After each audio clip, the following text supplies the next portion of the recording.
دیکھیے، اللہ کو ماننے والے کسی نہ کسی درجے میں آخرت کو بھی ماننے والے، لیکن ان کے دلوں میں، ان کے ذہنوں میں ایمان کو ٹھوک ٹھوک کر داخل کرنا،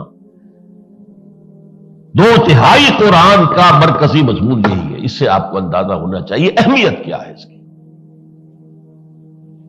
ہم اس مغالطے میں رہتے ہیں کہ ہمارے پاس ایمان ہے، ایمان نہیں ہے، ہمارے پاس عقیدہ ہے۔ عقیدہ موروثی طور پر مل گیا ہے والدین سے، بس عقیدے کی پوٹلی بندھی ہوئی ہمارے دماغ کے کسی حصے میں رکھی ہوئی ہے۔ ایمان کہتے ہیں یقین، علم الیقین، عین الیقین، حق الیقین، یقین، وہ کنوکشن جس کے لیے انگریزی کا لفظ ہے۔ اپنے غریبانوں میں جہاں کیے کنوکشن ہے کہ اللہ مجھے دیکھ رہا ہے، میں اللہ کی پریزنس میں ہوں، ہے یقین۔ مرنے کے بعد جی اٹھنے کا یقین ہے،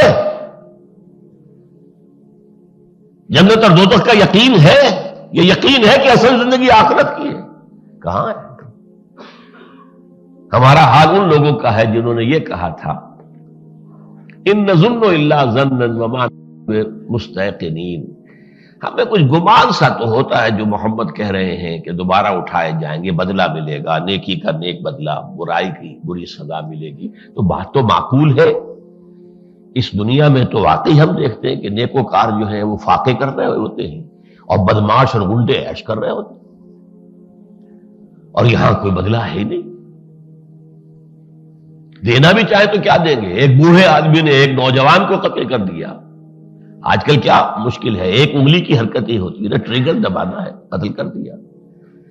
اب یہ بوڑھا آدمی پکڑا جائے، اس پر مقدمہ ثابت ہو، وکیلوں کی جرح سے بھی نکل جائے، جج بھی نہ خریدا جا سکے، اگر اس کو آپ پھانسی بھی چڑھا دیں تو کیا یہ اس کے جرم کے برابر ہے؟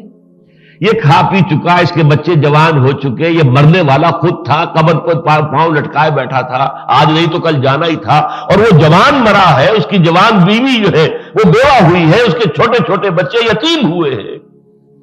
کیا اس کے جرم کے مساوی سزا دی جا سکتی ہے؟ کیا ہٹلر کے جرائم کی سزا دی جا سکتی ہے؟ کیا بش کے جرائم کی سزا دی جا سکے گی؟ تو ایک عالم ہونا چاہیے بھئی، یہ بات تو سمجھ میں آتی ہے، لیکن وما نحن بمستيقنين، یقین نہیں ہوتا، دل ٹھکتا نہیں، اور یقین تو بات نہیں بنتی۔